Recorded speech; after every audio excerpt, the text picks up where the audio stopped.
Rapi Raden Edi Martadinata nyaeta salah saurang pahlawan TNI Angkatan Laut anu dibabarkeun di Bandung ping 28 Maret 1802 hiji. Dina warsi 1834 anjeunna ngahadiran his di Lahat. Atikanana tuluy dituluykeun di Molo Bandung tahun 1838 sarta ti sakola palayaran. Manehna teu bisa ngarengsekeun sakola palayaran sabab Jepang geus ngajajah Indonesia. R.E. Martadinata pernah digawe di minangka calon jeung panajerma di puguron palayaran di Semarang dina mangsa panjajahan Jepang.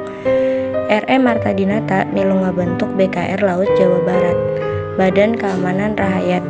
Dina kapangmimpinanna Aruji Kartawinata nu saterusna diganti ngaranna ARI Angkatan Laut Republik Indonesia.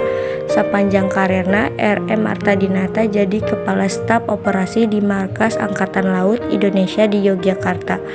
Anjeunna oge kahartos janten Kepala Staf Komando Daerah Maritim Surabaya.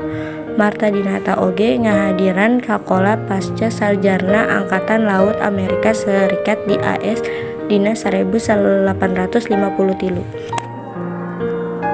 Anjeunna dina puncak karirna nalika ngajabat R.E. minangka Kepala Staf ALRI anu mangrupa jabatan pangluhurna di Angkatan Laut Republik Indonesia. Anjeunna ngagentos Laksmana Subiakto saatos dipecat ku Presiden kusabab prayog di lingkungan Angkatan Laut Republik Indonesia. Salaku Panglima Pangluhurna di Angkatan Laut Republik Indonesia, R.E. Martadinata boga peran aktif dina ngabaikeun kelompok lawan jeung ngabela persatuan dina nyangharepan fitnah jeung pemberontakan anu dilakukan ku PKI. Alatan usaha ngaduan PKI nalika kajadian G30S PKI Presiden Soeharto dicabut kalungguhanana salaku Panglima Angkatan Laut jeung nunjuk R.E. Martadinata jadi Duta Besar ka Pakistan. R.E. Martadinata pupus dina kacilakaan helikopter di wewengkon Riung Gunung Purwakarta, Jawa Barat dina tanggal 6 Oktober 1866.